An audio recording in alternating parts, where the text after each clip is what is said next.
Here it is. You heard it talk about it in the press conference, the common understanding between the UK and the EU. These are the words that both sides feel that they can jointly say after months of negotiations. There's about 9 pages of this. I'll take you through just some of the key points.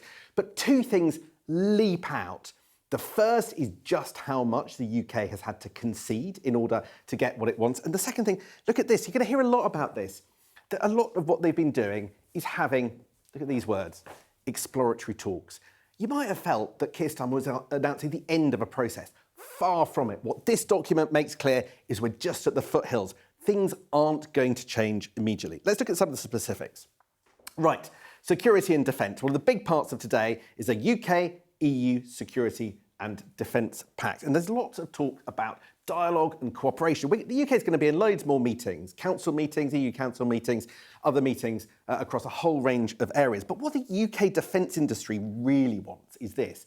They want access to EU defence money. The EU is going to spend a lot on defence. Can UK companies actually access this, or is the EU going to buy EU only? Well, here, look at this. The UK and the EU are going to only swiftly explore that process. No absolute decision-making on that, just the beginning of that discussion. Right, let's look at another area. This is about youth mobility, or as it's actually known in this document, Balanced Youth Experience Scheme. Now, that also has to be mutually agreed. Nothing has been agreed yet.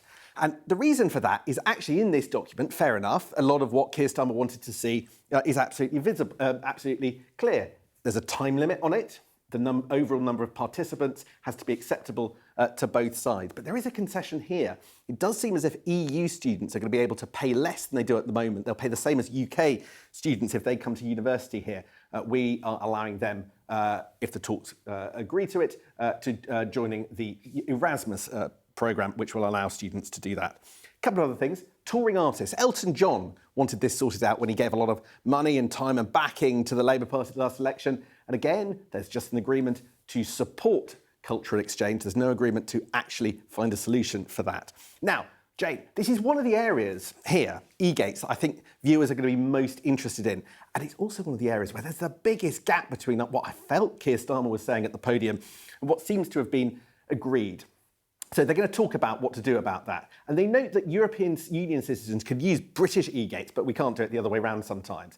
And what they're going to do is they're going to make it clear, the EU Commission, that there is no legal barrier to e-gate use for British nationals travelling to and from member states after the introduction of the European Union entry-exit system. In other words, the European Commission isn't going to tell European countries that we've got to use the EU queue rather than the non-EU queue in airports all around the EU. They're just going to say there's no reason why they shouldn't. So does that mean that things are going to change in time for this summer? I mean, I thought listening to Keir Starmer, actually, he sounded like it would. But from the wording of this, it's far from clear. Look at other things. We're going to look at the possible participation in the European Union's internal electricity market, but look at the price for that. Any agreement should include dynamic alignment with European Union rules where relevant. Now, this is the kind of thing that would have had previous governments out in hives, us following EU rules subject to EU courts as the price for taking part in an EU system. That was off the agenda when the Tories were in power. Now Keir Starmer has put it back on the agenda. Also, look here. We are going to reduce the amount of friction, the amount of checks at the border when UK food and agriculture goes into the EU and vice versa. Now, that's all known as a phytosanitary agreement, SPS in the horrible jargon. But how are we going to do that? We are going to do that by ensuring the timely dynamic alignment of rules applicable to and in the United Kingdom with all the relevant EU rules. We're going to follow EU rules. We're going to update all our rules, the ones that we didn't align with in the last few years, and we're now going to, in perpetuity, follow EU rules in order to get that. Finally, here's the other price. Like so many other things, we're going to have to pay into that. It's true of the agriculture rules, true of the emission trading scheme. I think the thing is, Jane, yes, there are things Keir Starmer can claim as wins, but they're not happening immediately, and they come at a cost. And the fact that those things weren't made clear might actually come back to haunt him.